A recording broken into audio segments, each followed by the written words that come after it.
Tonight, they've done it again, keeping hope alive for a Canadian Stanley Cup win.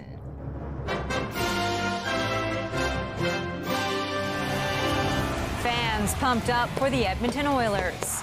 Scores! The stage is set for Game 7 in Florida. Some optimism in the wildfire fight that forced a town to flee. All in all, a pretty good day. Plus, cracking a car theft ring that made stolen vehicles look legit. The suspects were conspiring with a former Service Ontario member. Also, altitude alert. The investigation after a jet comes in dangerously low. They blew through an assigned altitude and continued and got very close to the ground. And a red rocket romance.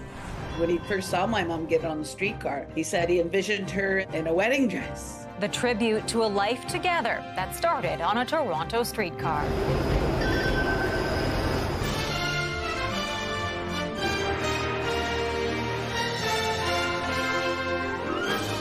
CTV National News with Heather Butts.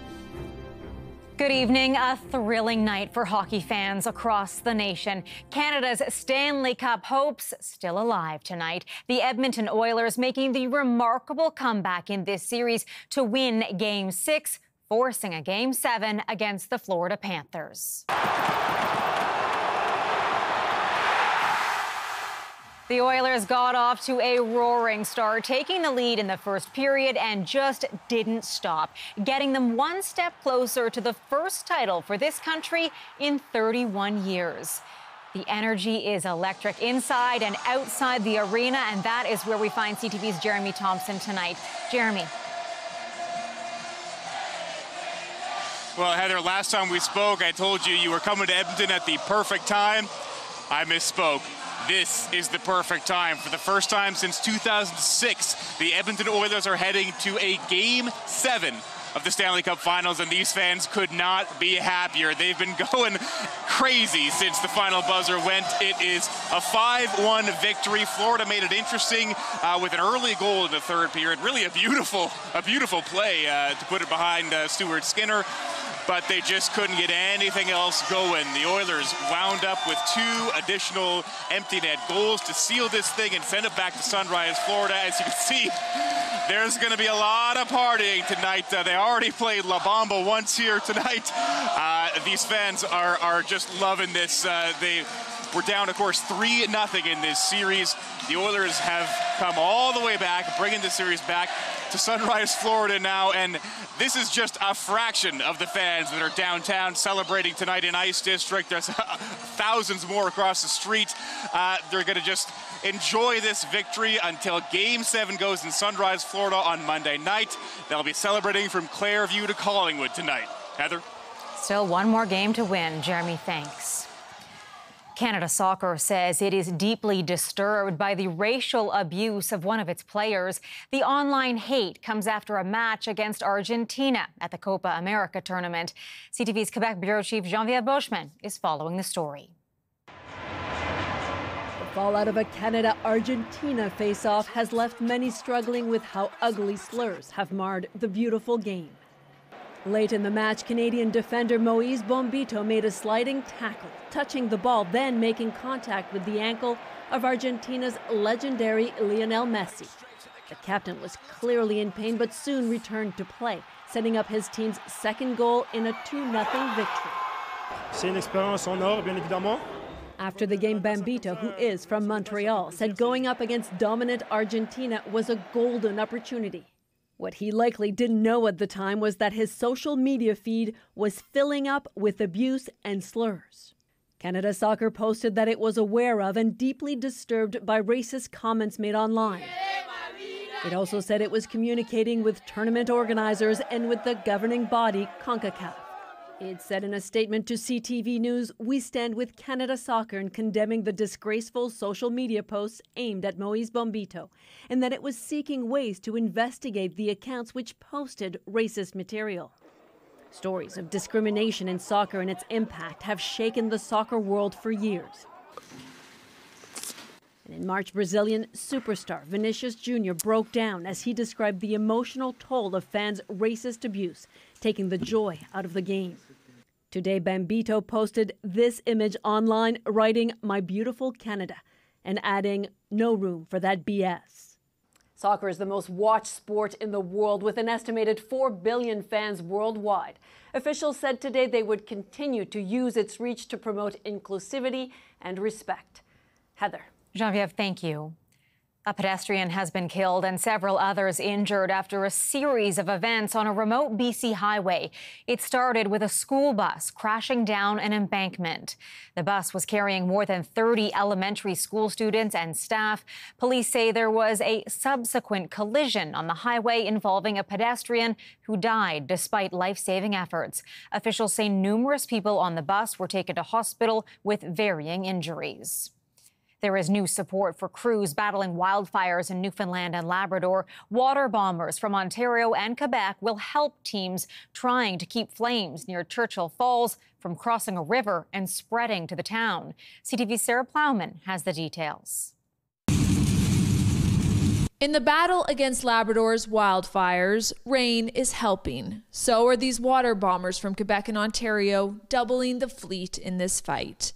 Today, the fire raging near Churchill Falls didn't move. Still a lot of smoke, some low ground fire, no movement in the fire adjacent to Churchill Falls, and all in all, a pretty good day. Welcome news for evacuees who had 45 minutes to pack Wednesday night. What they don't want is for the fire to cross the Churchill River. So as long as it stays on the other side of that riverbank, and when it crosses to this side of the riverbank, the town is right there. The power plant is right there. So if it crosses at all, it's big trouble for a lot of people. The town, now separated, most went to Happy Valley Goose Bay.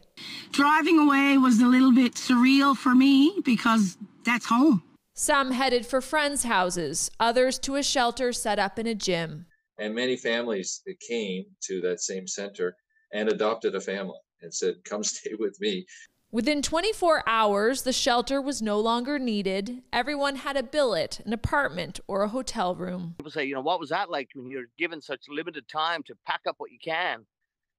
The volunteers that created this seamless, well-organized reception also only had that 3 hours and 45 minutes.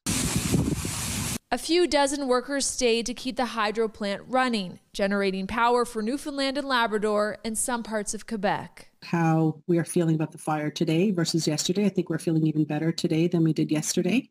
Another wildfire is burning about 17 kilometers from Churchill Falls. Today, that one didn't move either, keeping the highway open. At this point, there's no estimate as to when the evacuees can go home. Sarah Plowman, CTV News, Fredericton. The heat fueling the flames of wildfires is starting to let up in eastern Canada, but it will take time. A welcome relief from the kind of conditions that have proven deadly around the world this week. CTV's Paul Hollingsworth on concerning conditions at the start of summer. Years ago, meteorologist Gary Lyons predicted an increase in severe weather, but not this much so soon. It was going to take some time to ramp up. I think the speed with which it's ramping up, I think, is what surprised me. Lyons says this week's heat dome brought scorching hot temperatures and humidity that are normally felt much later in the summer. We knew that we were going to have more days with warmer temperatures, but this early was a little bit of a surprise. In our country, stretches of hot weather with temperatures into the mid-30s are shocking for many people and dangerous for a lot of people, especially seniors. Heart disease, lung disease, all these people are really hit when it comes to hot weather like this. And we'll replenish the water and the ice. South of the border, 16 U.S. states are under heat alerts as the stifling conditions drag on.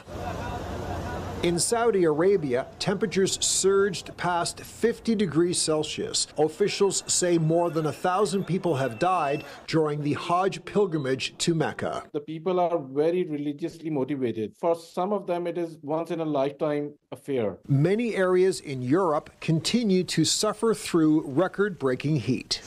India is reporting tens of thousands of heat stroke cases and more than 30 deaths in flash floods and landslides. This is not good news. There is some relief for Canadians, thanks to a cold front settling in just in time for the weekend, though it will be gradual. Environment Canada warning parts of southwestern Ontario may have to wait it out a little longer. Paul Hollingsworth, CTV News, Halifax. The heat wave this week took a toll on Quebec's strawberry crop. Farmers say 3 days of temperatures above 30 burned the berries. It's a fruit that prefer weather in between 20 and 25. The heat wave isn't the only challenge Quebec strawberry producers have had to weather. With an early start to the season, they were forced to go head-to-head with California strawberries, which are priced at a lower rate. Another member of Atlantic Canada's prominent Irving family has died. New Brunswick businessman James K. Irving was the chairman of the J.D. Irving conglomerate with interests in manufacturing, shipbuilding, and agriculture. His death comes less than 6 weeks after his younger brother Arthur. James K. Irving was 96. Police in Toronto are sharing details of a major effort to put the brakes on auto thefts.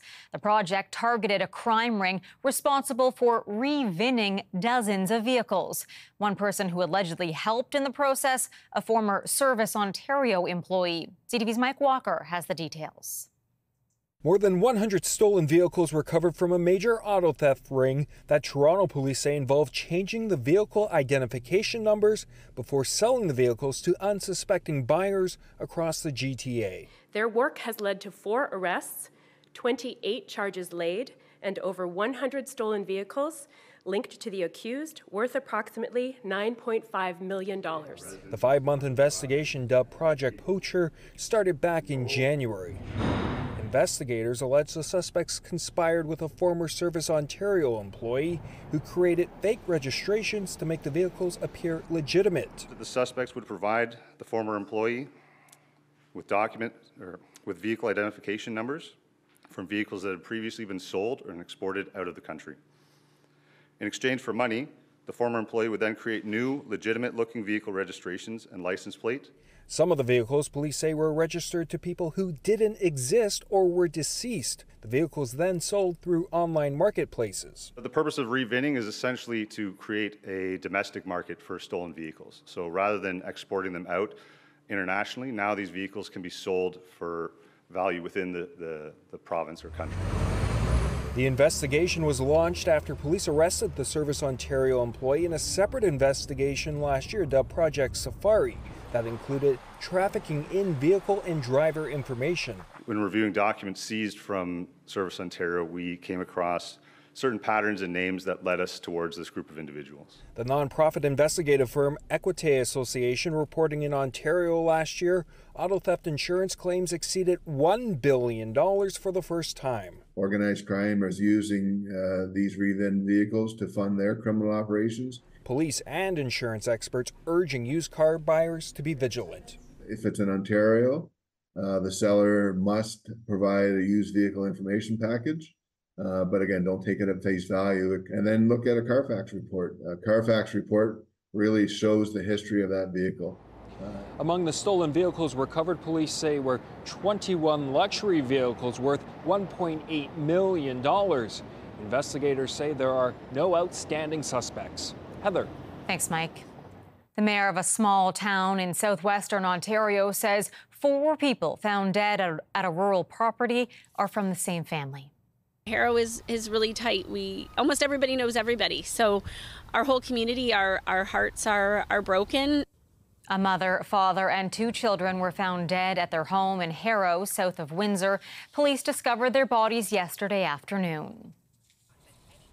And a violent morning on a quiet street in the Toronto suburb of Vaughan. 4 people were shot, 1 is dead, and the other 3 are wounded.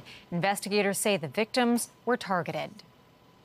A huge fire near Vancouver's airport filled the sky with thick smoke that could be seen for several kilometers. This old wooden trestle bridge was like kindling for the flames. The fire started in a warehouse near a casino. Firefighters managed to put it out. No one was hurt. Coming up after the break, how low can you go? 4069, low altitude alert. Just you good out there? A passenger jet dangerously low over a suburban neighborhood. Plus, celebrating Indigenous Peoples Day on a streetcar named Desire.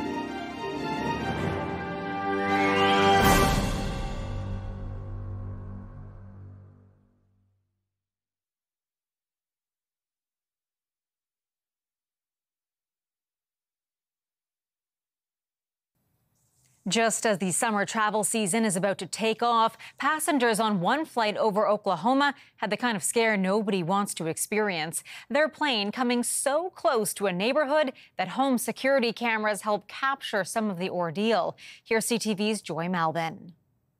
Investigators are searching for answers tonight. They want to know why a Southwest Airlines plane inexplicably dived on making its approach to the Oklahoma City airport just after midnight on Thursday.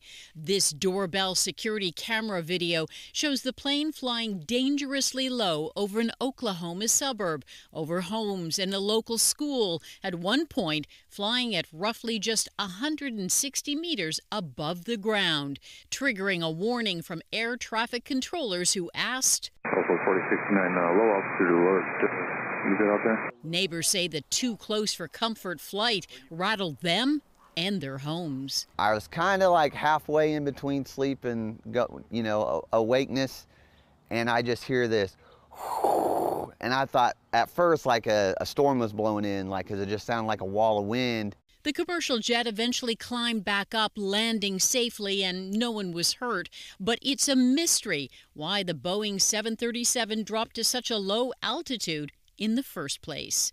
They were descending over the prairie, so there was no lights, there were no visual reference. It was essentially descending over a black hole. The air traffic controller in the tower saved the day by telling them, check your altitude. Southwest had another close call back in April when another of its planes en route to Hawaii flew so low it came within 121 meters of slamming into the Pacific Ocean.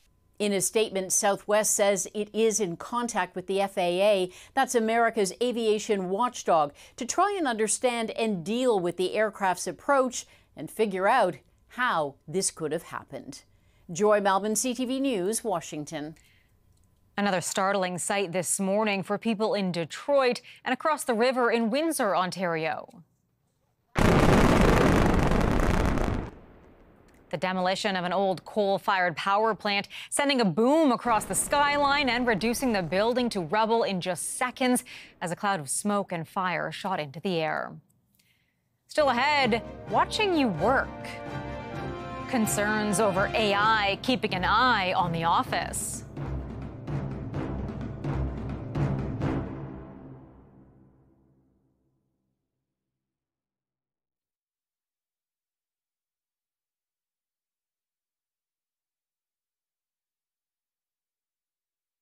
A new co-worker in some of Ottawa's federal office buildings appears to be rattling nerves. It's a robot meant to improve the workplace by collecting data about the environment.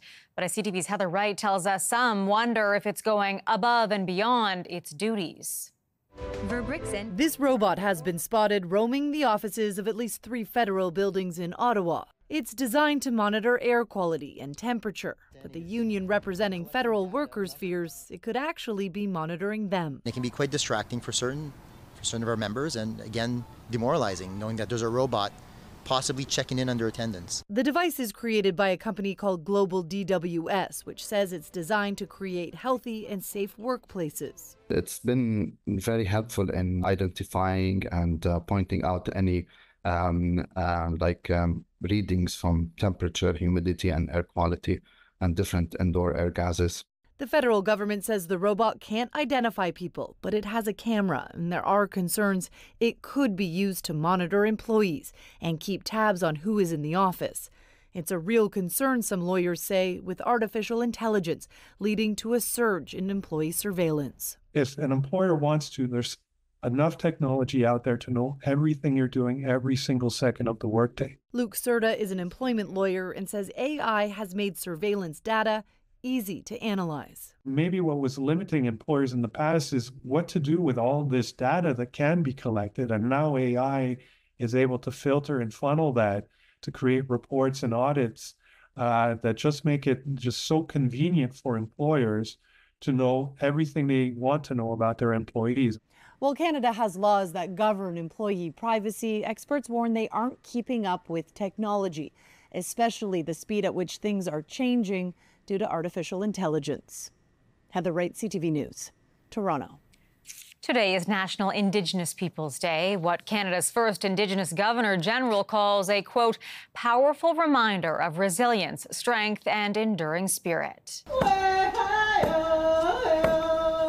Toronto held its annual sunrise ceremony. The Prime Minister marked the day on Cape Breton Island at a storytelling event, and Canada Post issued 3 new stamps honoring Indigenous leaders. And an Indigenous love story after the break. The romantic tribute on a Toronto streetcar.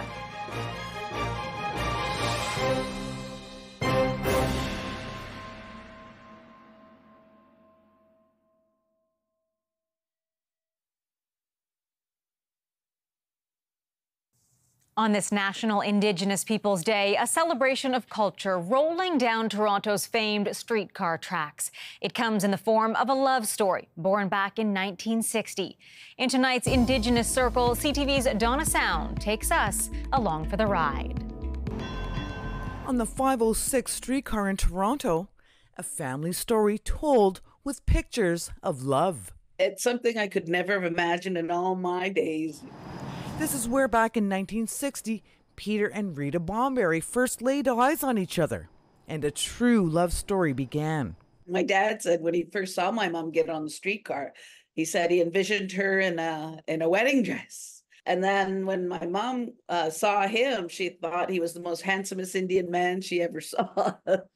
Literally from the pages of a book, this love story is told through the eyes of their daughter, Elaine Bomberry, who wrote the story of how her parents met in the novel Indigenous Toronto, called Res Rocket Romance.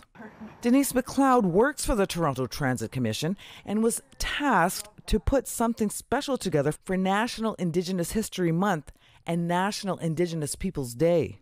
So I read the story, was like, this has to be a part of this. This has to be a part of carrying our stories, because this is the story that needs to be shared about Indigenous people, a love story. The pictures of a loving family painted on the streetcar for all to see, sharing the love of 2 people who grew into a family of 6 with many grandchildren and great-grandchildren. TTC carries our stories to the powwows and to our cultural centers. The couple married in 1960 and were married for almost 40 years when Rita passed away back in 2000. That's love. They call love at first sight, and that's what it was. Peter, who is 88 years old now, says he couldn't and wouldn't remarry, as Rita was the love of his life, his soulmate. Their love still going 64 years later, if only on a streetcar. Donna Sound, CTV News, Toronto. What a beautiful love story. That's our show for this Friday night. I'm Heather Butts. For all of us at CTV National News, thank you for watching. Good night, and I'll see you again tomorrow.